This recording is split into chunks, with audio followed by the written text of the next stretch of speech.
Hi எல்லாரும் வணக்கம். என்ன பிரியா கருப்பு சுண்டல் அசைவ குழம்புன்னு சொல்கிற அப்படின்னு கேட்டால், ஆமாங்க, நான் இந்த குழம்பு எப்போ வச்சாலுமே வந்து நான்வெஜ் ஸ்மெல் தான் வரும். டேஸ்ட்டும் சூப்பராக இருக்கும். கண்டிப்பாக நீங்களும் ட்ரை பண்ணி பார்த்துட்டு சொல்லுங்கள். நம்ம வந்து சுண்டல் வந்து கொஞ்சோண்டு கல்லுப்பு மஞ்சள் போட்டு ஒரு 4 விசில் போட்டு இறக்கிக்க வேண்டியதுதான். அதே குக்கரில் கொஞ்சோண்டு எண்ணெய் விட்டு கடுகு ஜீரகம் போட்டுட்டு அதுக்கப்புறம் ஒன்றும் பதிகமாக அரைச்ச வெங்காயத்தையும் போட்டுட்டு கருவேப்பிலை கொத்தமல்லி போட்டுக்கோங்க.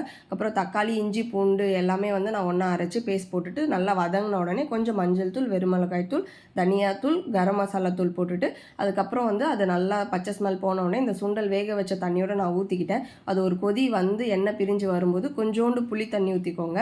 ஊற்றி அது கொதித்த உடனே நம்ம வந்து இந்த தேங்காய் கொஞ்சோண்டு சோம்பு போட்டு அரைச்சி பேஸ்ட்டாகவும் ஊற்றிக்கலாம், இல்லை ஃபில்டர் பண்ணி வெறும் பாலாகவும் ஊற்றிக்கலாம். அது கொதிக்க வச்சு நீங்கள் இறக்கிக்கலாம். நான் எப்போவுமே 2 விசில் விட்டு இறக்கிடுவேன். நீங்கள் ஓப்பன் பண்ணி பாருங்கள், அந்த தெருவே நான்வெஜ் ஸ்மெல்லில் மணக்கும். அந்த அளவுக்கு டேஸ்ட்டும் சூப்பராக இருக்கும். புரட்டாசி மாதம் வரையா கண்டிப்பாக நீங்களும் ட்ரை பண்ணுங்கள். பக்கத்தில் ஒரு அப்பளத்தோடு சாப்பிட்டு பாருங்கள், அல்டிமேட்டாக இருக்கும்.